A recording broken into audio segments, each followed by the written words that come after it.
19 years together, and Nicole Kidman and Keith Urban are just calling it quits. Shocking, maybe. But here's what the courts care about and what the headlines aren't necessarily going to tell you. When celebrities split, it isn't about who writes the saddest breakup song or who walks the red carpet with the new partner first.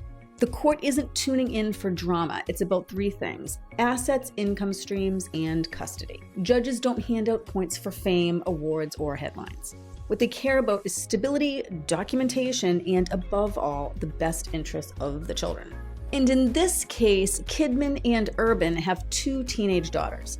Their agreement reportedly names Nicole as the primary parent, with the girls spending most of the year with her and a smaller chunk of time with Keith. That is significant because courts look closely at where the children already spend their time, which parent has been their day-to-day caregiver, and whether there's consistency. Even in high net worth cases, stability for the kids always comes first. Next issue is money. Now, they've waived spousal support, and that may surprise people, but here's the thing. When both spouses are financially independent, the court isn't going to force one to bankroll the lifestyle of the other. Both Nicole and Keith came into the marriage with substantial wealth, and over nearly 2 decades, most of their assets were held separately through trusts and various business entities.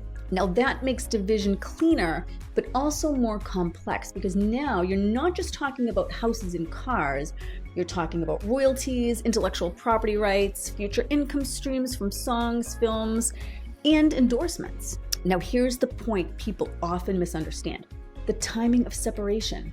Reports say that they had been living apart since summer, but in Massachusetts, that fact doesn't decide how property is divided necessarily.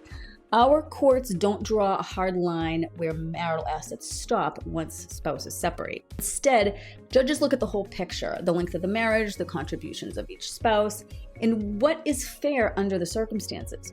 Now, for couples with significant wealth, like royalties, international assets, the question isn't when they separated, but how to divide fairly what exists at the time of divorce. So, behind the glamour, the gossip, and the paparazzi shots, the issues are exactly the same as in any other divorce. Who owns what, who owes what, and who can prove it in court. Fame doesn't exempt you from producing tax returns, signing parenting plans, or sitting through seminars on co-parenting.